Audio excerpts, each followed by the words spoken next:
The grand palace of Zorlax Prime glittered under the light of twin moons. Princess Lyrta stood on her private balcony, her scales shimmering with a pearly glow as she gazed at the stars. Tonight would be her last night on her home planet.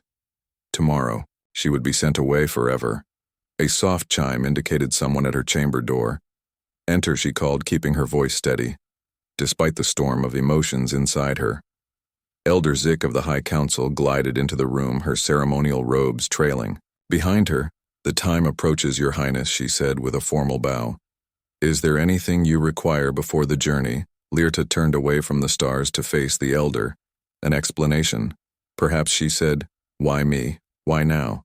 The elder's faceplates shifted in discomfort. "You know why, Princess. The treaty with the humans requires a royal bride. You are of age and barren." Lyrta finished for her. The word stung even after all these years of hearing it whispered in the palace corridors. An imperfect princess unable to continue the royal bloodline. A disappointment. Elder Zeke lowered her eyes. "It is not my place to question the wisdom of the council. Your father, the king, has agreed to these terms for the good of our people. The humans specifically requested you." That was the part Lyrta couldn't understand. Why would humans want a princess considered defective by her own kind? What possible use could they have for her, other than as a trophy, a symbol of Zorlaxian submission? The diplomatic ship was smaller than Lyrta expected, but still impressive with its gleaming hull and powerful engines. She was given the finest quarters aboard a suite decorated with treasures from her homeworld. Ambassador Zoll served as her escort, a nervous official who clearly feared both displeasing the princess and failing in his mission. 3 days into their journey, Lyrta summoned the ambassador to her quarters. "Tell me about this human," she demanded, "the one I am to be given." "Ambassador." Zoll consulted his data pad. "His name is Ethan Mason," he said. "He is a scientist with their Earth Defense Force specializing in xenobiology. Very respected among his people." A scientist, Lyrta felt a chill run through her. "Does he intend to study me like some specimen?" The ambassador looked shocked. "No, Your Highness, this is a diplomatic union. The humans have promised you will be treated with all the respect due your station." Lyrta wasn't convinced. The humans were a young species, barely a century into interstellar travel. They had stumbled upon Zorlaxian territory by accident, triggering a brief but costly border conflict. The peace treaty was supposed to prevent further bloodshed, but sending her away felt like surrender as they approached Earth. Lyrta spent hours studying human culture and language. Their biology fascinated her, so similar to Zorlaxians in some ways, yet dramatically different in others. They were soft-skinned with hair instead of scales. Their eyes were small and oddly shaped. Their lifespans pitifully short. But they had achieved much in their brief time among the stars. The Earth space station Unity appeared on the viewing screens, a massive structure orbiting the blue planet below. Lyrta donned her formal attire, a flowing gown that accentuated her royal crest and the iridescent scales along her spine. The ceremonial veil covered her face as tradition demanded for a bride, meeting her future mate. Ambassador Zoll approached with a final reminder. "Your Highness, remember that humans have different customs. Their facial expressions may seem strange to you. They might attempt to touch your hands as a greeting. This is not considered offensive in their culture." Lyrta nodded. She had been prepared for these differences, since childhood trained for the possibility of diplomatic marriage, though. Everyone had assumed it would be to a neighboring star system, not to an entirely different species.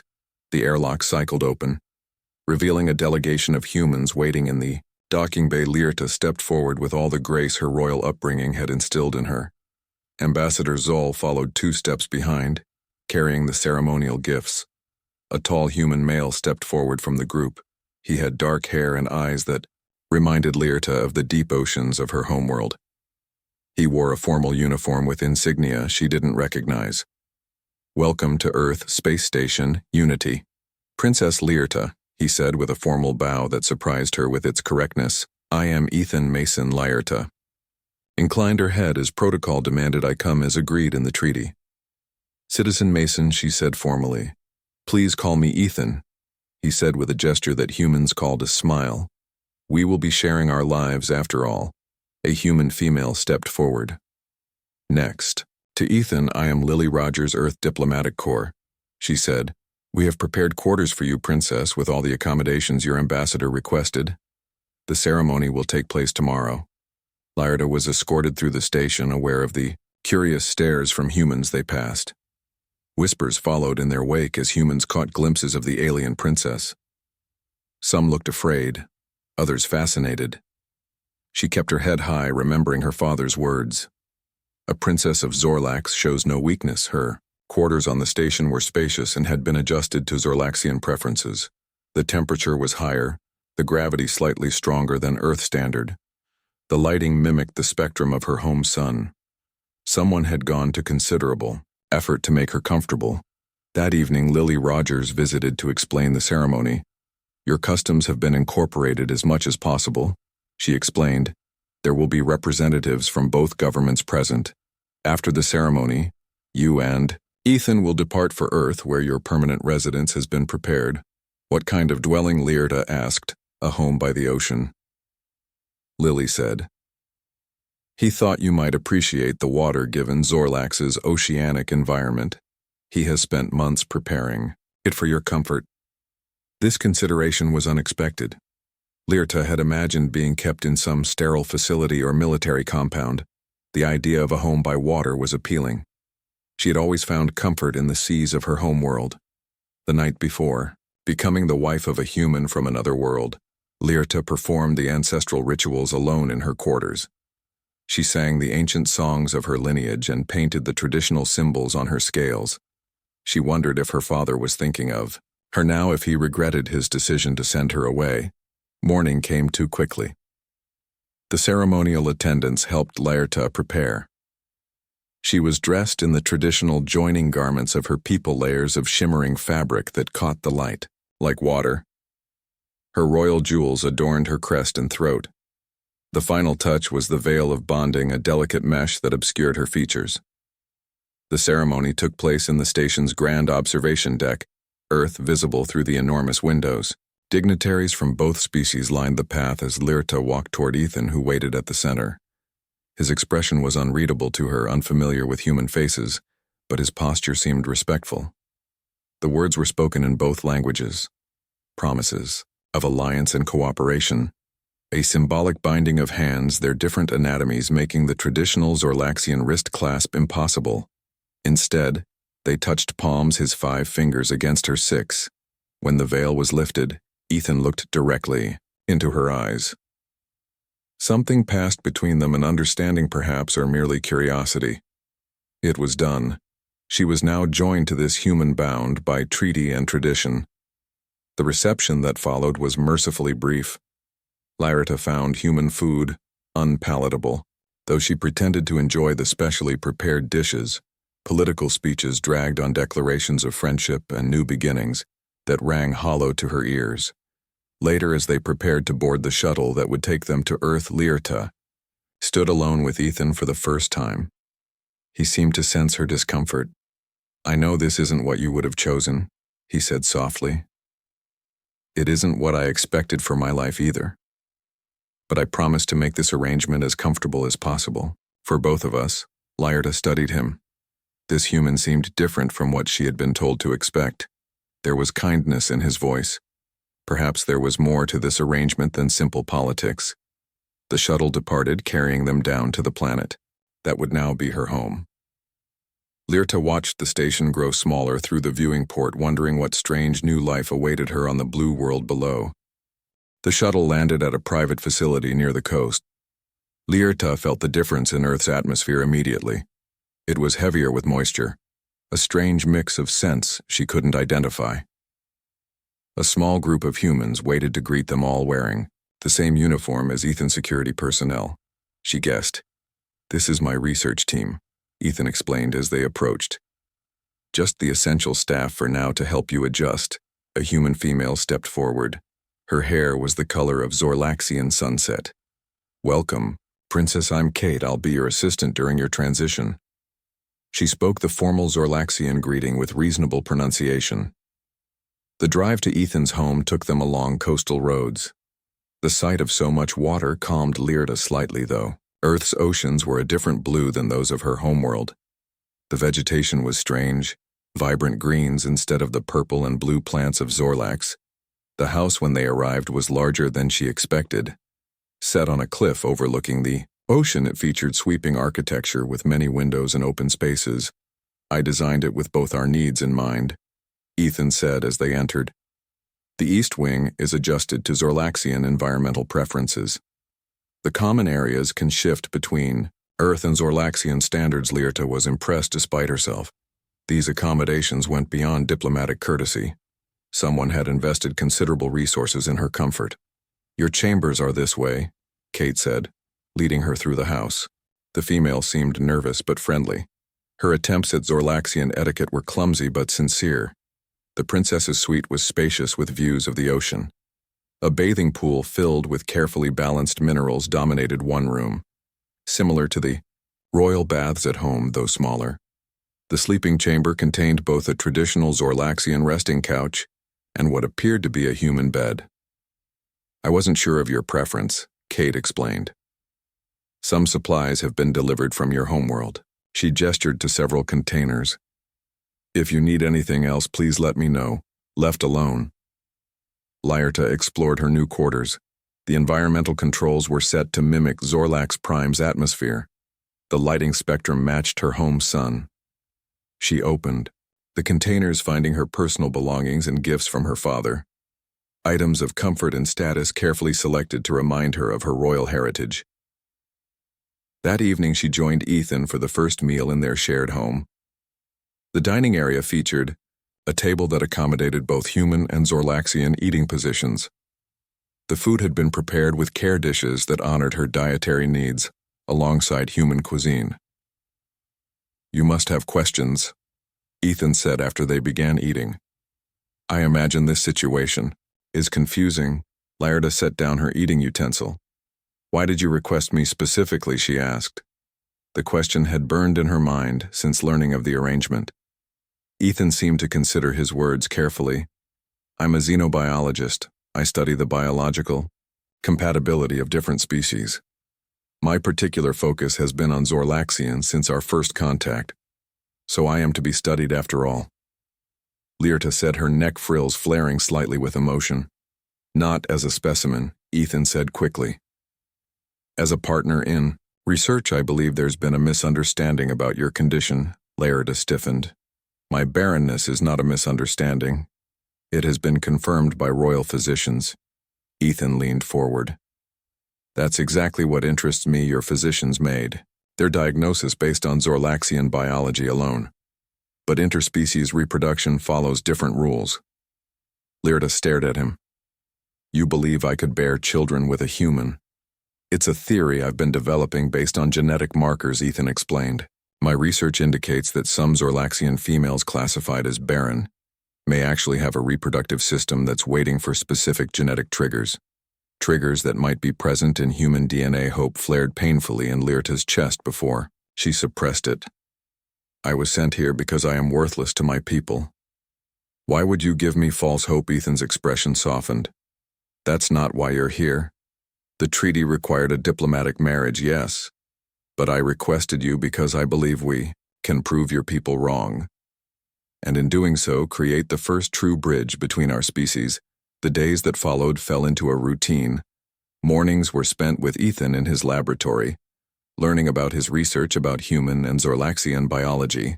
The afternoons Lyrta devoted to understanding Earth culture.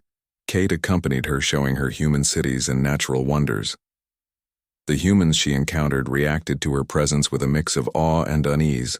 Some seemed frightened, others curious. Children were the most accepting, staring at her scales with wonder, asking innocent questions that adults were too polite to voice.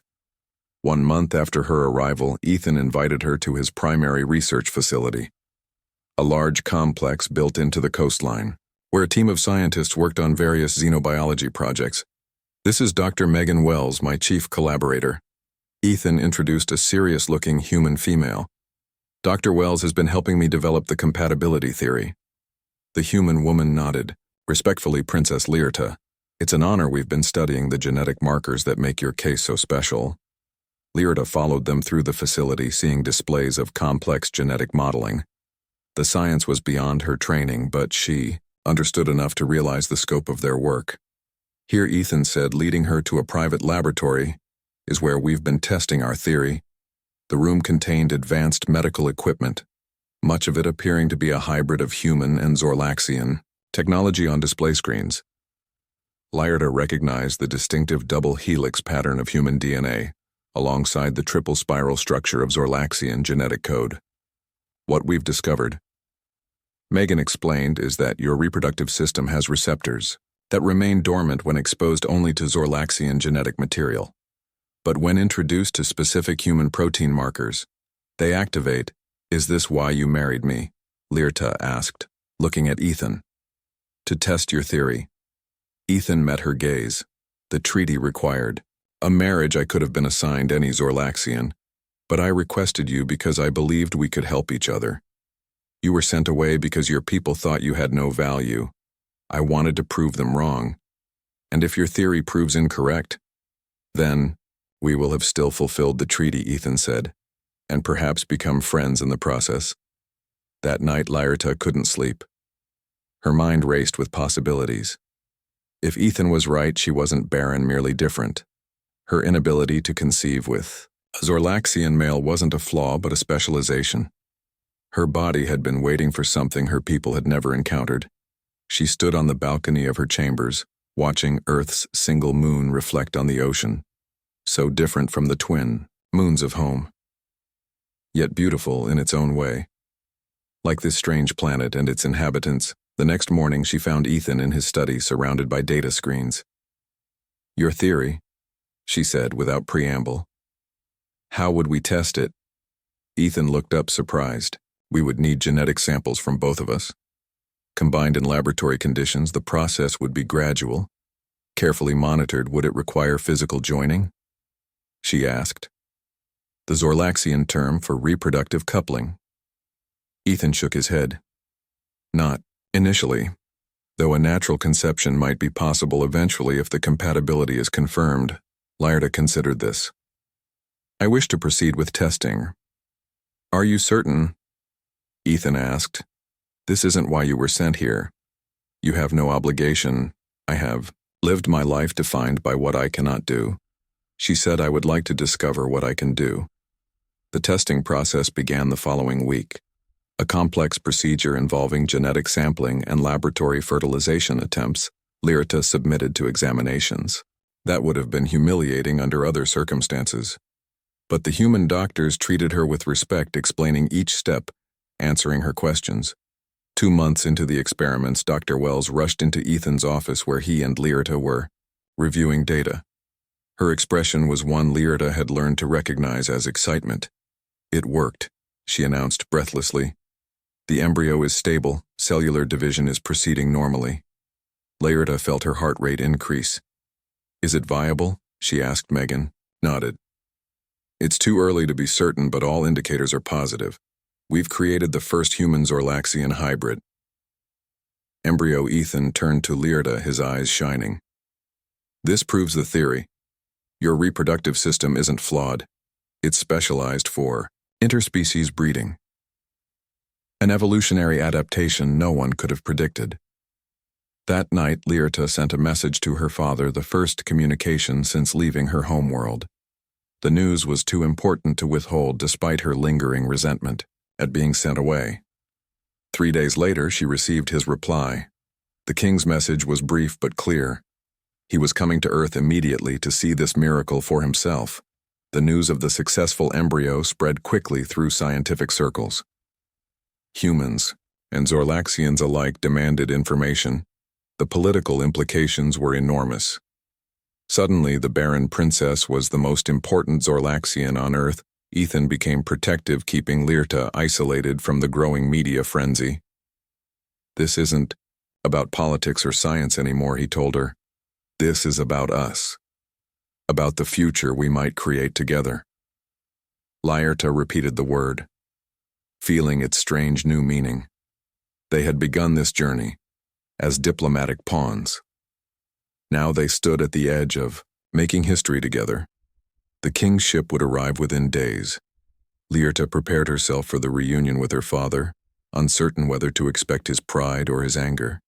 She only knew that nothing would ever be the same again. Her life, once defined by limitation, now expanded with possibilities as vast as the space between their worlds. The child grew at an accelerated rate, reaching full-term development within weeks rather than months.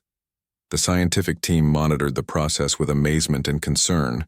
Such rapid growth defied both human and Zorlaxian norms. "It's adapting, Ethan," explained as they reviewed the data. "Taking the best of both species. Zorlaxian neural development, human immune response.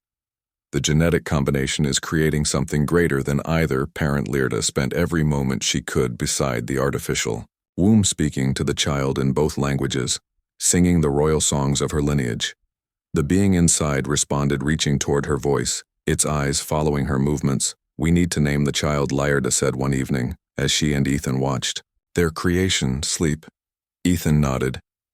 "What about hope?" he suggested. "It represents what this child means to both our peoples." "Hope," Lyrta repeated, letting the human word roll across her tongue. "In Zorlaxian we would say, Javex, hope, Javex." "Mason," Ethan said, combining both traditions. A perfect bridge. Named security concerns continued to mount. Extremist groups from both species made threats. Earth's government provided additional protection, but advised keeping the child's development secret. Zorlaxian diplomats warned of assassination plots. King Vexthor's messages became increasingly urgent. The political situation on Zorlax Prime deteriorated. A faction of the High Council moved to strip Lyrta of her royal status, to declare the hybrid child an abomination under ancient law. "I am coming to you," the king wrote in his final message. "Trust no one until I arrive." 3 days later, the king's personal shuttle appeared in Earth's atmosphere without diplomatic clearance. Earth's defense systems, activated before recognition protocols identified the royal vessel. Emergency landing clearance was granted. Lyrta and Ethan rushed to the landing pad. As the damaged ship touched down, scorch marks along its hull indicated weapon impacts. The hatch opened, revealing not the full royal entourage but King Vexthor alone. His royal armor damaged his face, plates dull with exhaustion. Father Lyrta cried, rushing to support him as he stumbled from the ship. "What happened?" "Betrayal." The king gasped. "The council, the royal guards. I barely escaped." They brought the king to their secure facility where medical staff treated his injuries. The story emerged in fragments. The traditionalist faction had attempted a coup, declaring the king unfit to rule. Supporting the hybrid child, royal guards loyal to the council had tried to arrest him. "I am not sure who remains loyal," the king admitted as his wounds were treated. "Our people are divided. Some see your child as the future, others as a threat to everything. We are." Ethan frowned. "This division endangers both our worlds, not just our family." The king nodded grimly. "Many fear what they do not understand. But there are others. Those who believe in the prophecy, who see this as evolution, not corruption. They rally, in secret, waiting for what Lyrta asked. For the child, the king said. For proof that our future lies in adaptation, not isolation." That night, as the king rested, Lyrta and Ethan received alarming news from Dr. Wells. The child was ready to emerge from the artificial womb, far earlier than even their accelerated timeline had predicted. "We're not prepared," Ethan said. "The security protocols, the medical team, we have no choice," Megan replied. "The artificial environment can no longer sustain the development. The child must emerge now or risk complications." The emergence chamber was prepared. A sterile environment with both human and Zorlaxian medical technology. The process would be delicate, dangerous. The first of its kind, Lyrta insisted on being present. Her royal status overriding medical concerns, Ethan worked alongside Dr. Wells, monitoring every aspect of the procedure. King Vexthor watched from an observation room, his presence lending royal sanction to this unprecedented event. The artificial womb was drained slowly, allowing the child to adjust to atmospheric conditions.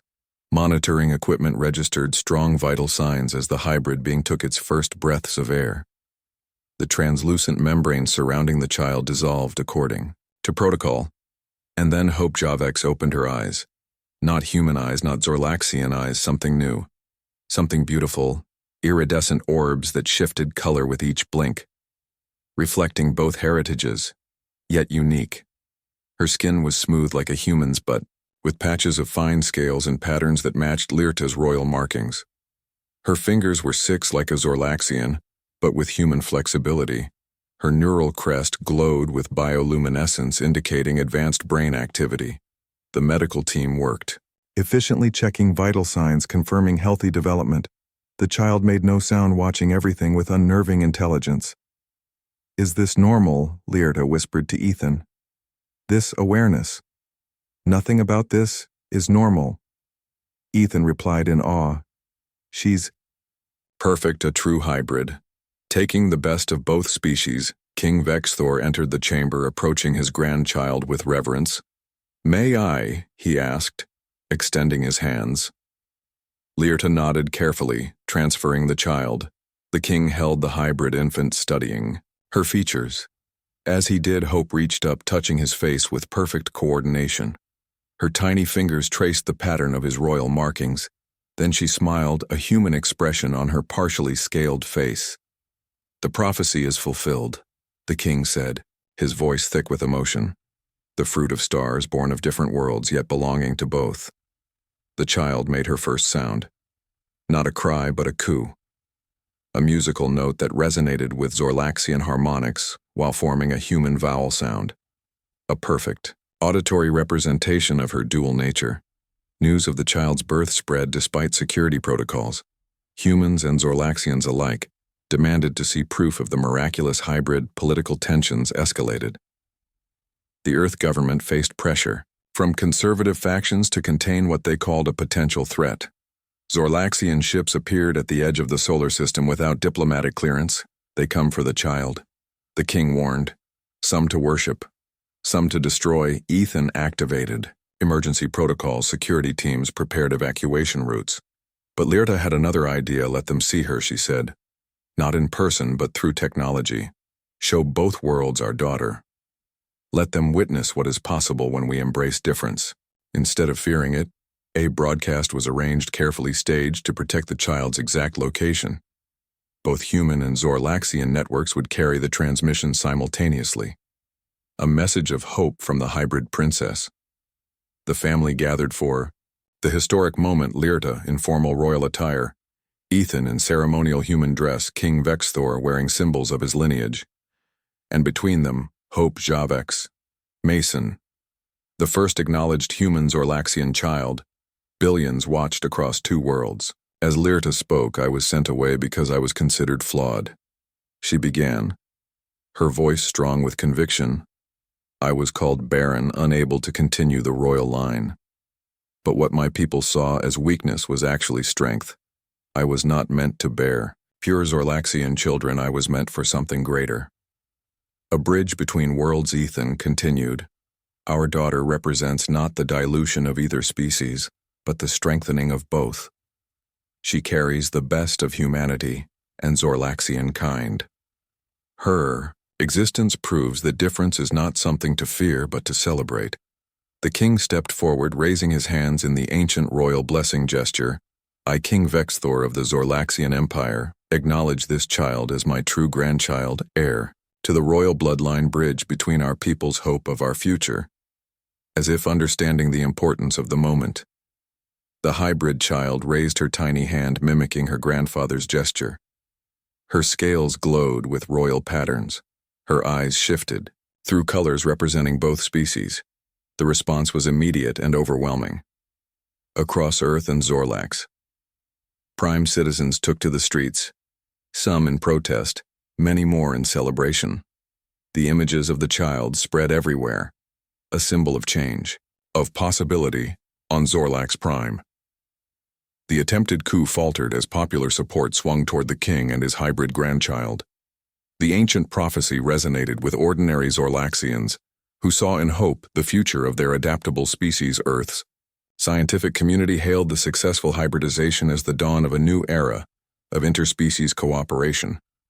Medical breakthroughs derived from the research promised cures for diseases in both species, but dangers remained, extremist groups made. Threat security remained tight around the family. The path forward would not be easy in the quiet of their home after the broadcast. Lyrta and Ethan watched their daughter sleep, the tiny being that had changed everything. "Did you ever imagine this? When you requested me for your diplomatic bride," Lyrta asked, her tone light. But the question serious, Ethan smiled. "I hoped I believed in the science and in the prophecy, but hope exceeds even my most optimistic predictions. She's more than a hybrid. She's the beginning of what." Ethan took Lyrta's hand. "Of a new understanding. What it means to be human. What it means to be Zorlaxian. What it means to be alive in a universe of infinite possibilities." Lyrta looked down at their sleeping daughter. "In Zorlaxian tradition, the sixth daughter brings change," she said. "My mother told me that before she died I never understood until now." King Vexthor joined them, standing in the doorway, watching his grandchild. "In ancient days," he said, "when our people first reached for the stars, the sixth daughters were our explorers, our visionaries. They saw possibilities others missed. Perhaps this trait evolved for a reason. To ensure our species never grew too rigid, too fixed in our ways. Hope stirred in her. Sleep." Her tiny hand reaching out, Lyrta touched her daughter's fingers, feeling the connection that transcended species, that defied tradition, that created something new. The royal Zorlaxian vessel descended through Earth's atmosphere with ceremonial lights blazing. A display of power and majesty that had local authorities scrambling to accommodate the unexpected diplomatic visit. Lyrta watched from the coastal landing pad, her scales shimmering with tension. Ethan stood beside her, a silent support. The ship settled on the reinforced platform designed for much smaller craft, its size dwarfing the human structures nearby. The main hatch opened and royal guards emerged, their ceremonial armor catching the sunlight. Then came King Vexthor, his impressive form adorned with the symbols of his long-rule father. Lyrta said, formally bowing as protocol demanded. The king studied her for a long moment, then broke all protocol by stepping forward and embracing her. "My daughter," he rumbled in their native language. "I have missed you." Lyrta stiffened in surprise before returning the embrace. "You never showed such affection at home," she said. The king stepped back. "Much has changed since you left," he said, switching to the human language for Ethan's benefit. "I have come to see this miracle for myself, and to meet the human who saw value where our own people saw none." Ethan bowed with perfect Zorlaxian form. "Your Majesty, it is an honor." The formality of the greeting seemed to please the king. He gestured to his entourage. "This is Elder Kraz and Royal Physician Muldrak. They will verify these extraordinary claims." Tests were conducted in Ethan's laboratory under the watchful eyes of both human and Zorlaxian experts. The embryo, now safely stored in a specialized incubation chamber, was examined from every scientific angle. Genetic mapping confirmed what Ethan had theorized. The human and Zorlaxian DNA had combined in a stable pattern, creating something entirely new. It defies all our previous understanding, Royal Physician Muldrak admitted as they reviewed the results. Princess Lyrta's reproductive system contains specialized adaptation mechanisms that activate only in the presence of compatible alien genetic material. King Vexthor turned to Ethan. "You discovered this when our best physicians could not." Why, Ethan considered his answer. "Different perspective. Your Majesty, your doctors were looking for ways to make the princess compatible with Zorlaxian males. I was looking for compatibility between our species. And you specifically sought my daughter for this experiment." The king said, his tone dangerous. "Not as an experiment," Ethan replied firmly. "As a partner, I believed the prophecy of the sixth daughter." The room fell silent. Lyrta and the Zorlaxian officials stared at Ethan in shock. "What prophecy?" Lyrta demanded. The king's faceplates shifted in what humans would recognize as discomfort. "It is an ancient text," he admitted. "One I had forgotten until now." Elder Kraz spoke up. "The prophecy of Korzhul speaks of the sixth daughter of the fourth moon, who shall bear the fruit of stars when joined with the alien soul. It was considered metaphorical, not literal. Ethan pulled out a tablet displaying ancient Zorlaxian text. During my research on your culture, I found this document in your public archives. Lyrta is the 6th daughter born during your reign, the 4th moon cycle of the great year. She matches the prophecy exactly. The king looked troubled. This information was not included in the diplomatic briefings. How did you access these texts? I studied your language and history for years before our species officially met. Ethan explained, I believed our peoples were destined to find each other. The prophecy confirmed it. Lyrta felt a mixture of emotions swirl within her. Was her entire life predetermined by some ancient prediction? Was she nothing but a tool of fate? Or was this human, cleverly manipulating superstition to justify his actions? That evening, the king requested a private dinner with his daughter in her quarters. The human staff prepared traditional Zorlaxian cuisine, then discreetly withdrew. You seem well, daughter, the king said once they were alone. This place, this earth suits you. Lyrta arranged her food carefully with ceremonial precision as she had been taught. I was sent here as a discarded thing, she said, unable to keep bitterness from her voice. Now that I may have value, you come to claim me. The king's neck frills flattened in sadness. I deserve your anger, but you must understand the council pushed for this arrangement. I had little choice. You are king, Lyrta countered. You have all choices. Vexthor sighed, a very human gesture he must have picked up from the diplomatic exchanges. Not always. The treaty was necessary. Our border conflicts were draining resources. The humans proposed the marriage alliance. I proposed alternatives. Then why me? Lyrta asked. Why not one of my sisters? The king met her eyes. Because they wanted you specifically by name. The human ambassador was most insistent. It was Princess Lyrta or no treaty. I thought they meant to humiliate us by demanding my barren daughter now. We know why, Lyrta said. They wanted the prophecy fulfilled. Or this human scientist saw something in your genetic profile that intrigued him, the king said. Either way, the question becomes what happens now. Lyrta set down her eating utensils. What do you mean? The embryo changes everything. If you can bear human hybrid children, you have tremendous value to our empire. The council will want you returned home. I will not be a breeding specimen. Lyrta said, her voice cold. The king raised a hand to calm her. No one suggests that. But this discovery has implications beyond science.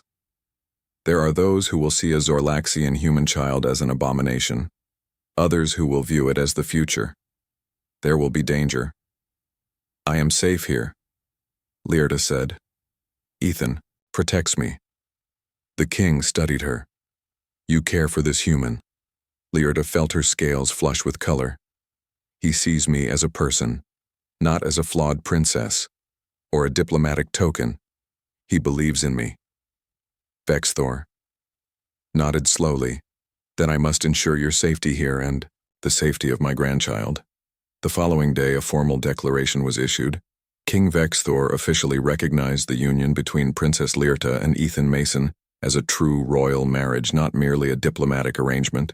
The embryo was declared a potential heir to the Zorlaxian throne. The announcement sent shockwaves through both human and Zorlaxian society. That wasn't necessary, Lyrta told her father as they watched reactions pour in from across two worlds. It was entirely necessary, the king replied. Some will oppose this union violently. We must give it every protection of law and tradition before departing. The king met privately with Ethan. The two spoke for hours. Lyrta was not permitted to attend. When they emerged, both seemed solemn but satisfied. What did my father say to you? She asked Ethan later that night. Ethan smiled. He threatened me with creative dismemberment if I ever hurt you. Then he gave me this.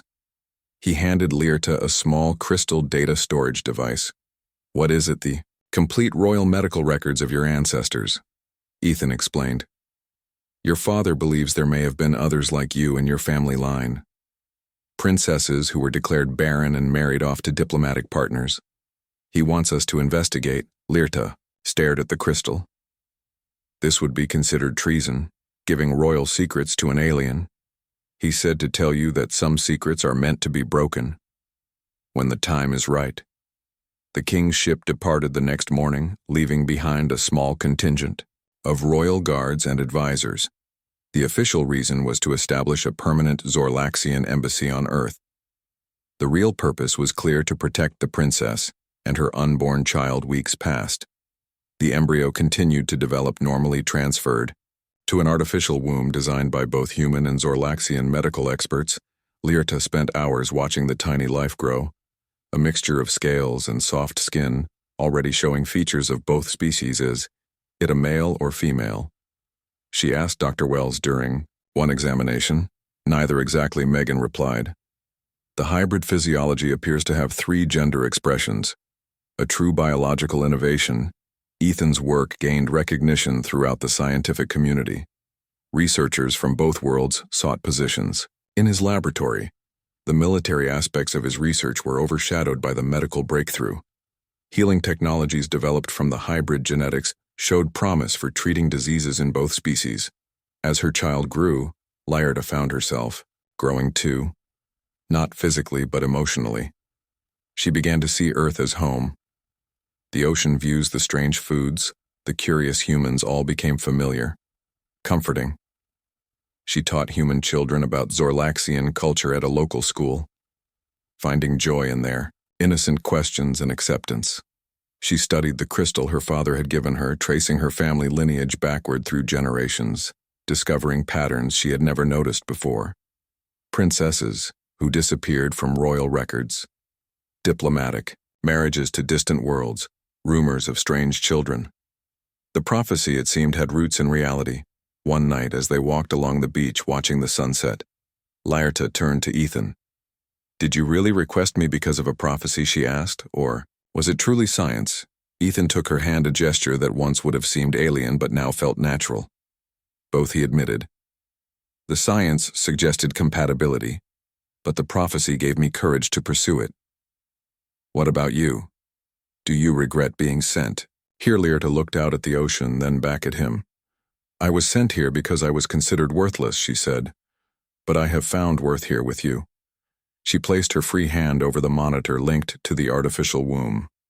With our child. Perhaps. I was never flawed, merely waiting. Ethan smiled. The first of many bridges between our worlds, not the first.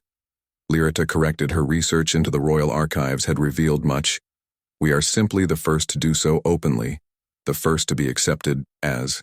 The sun disappeared beneath the horizon. They turned back toward their home, a place neither human nor Zorlaxian, but something new, something shared, like the life they were creating together.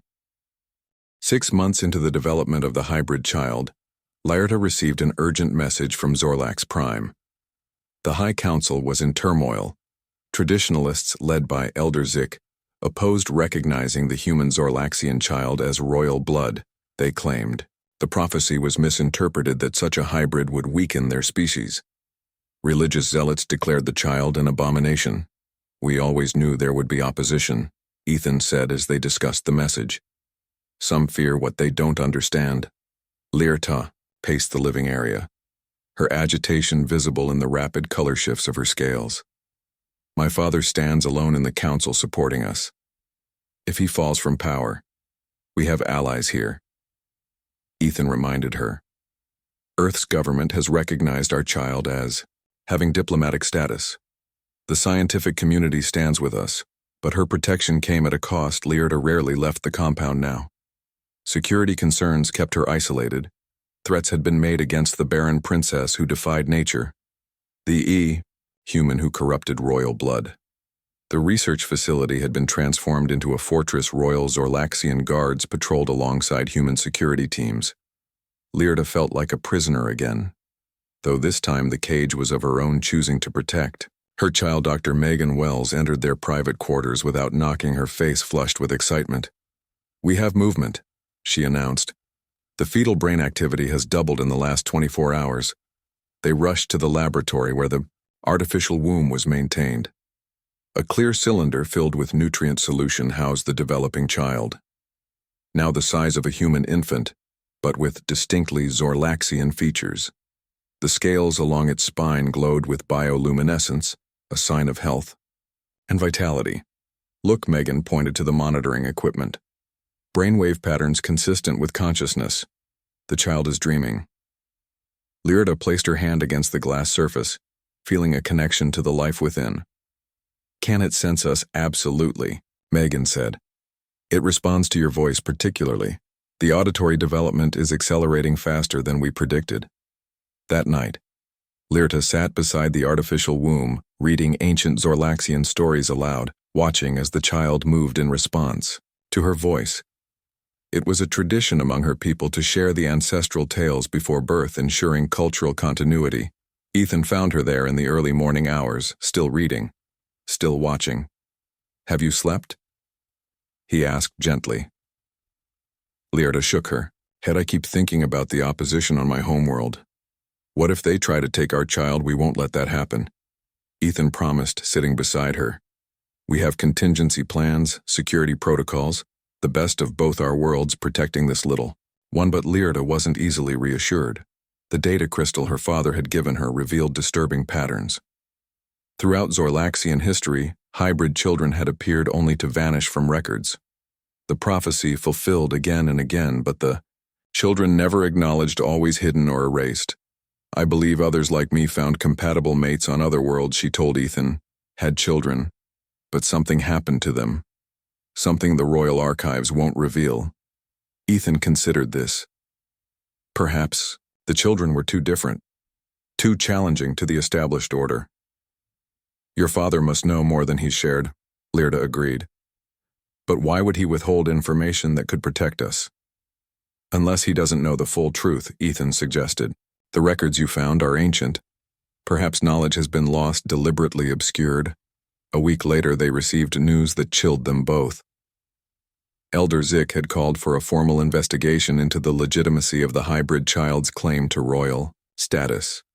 The religious faction supported her, advocating for laws against interspecies breeding. King Vexthor sent a private warning. Prepare for visitors. The High Council demands proof. The delegation arrived with little ceremony.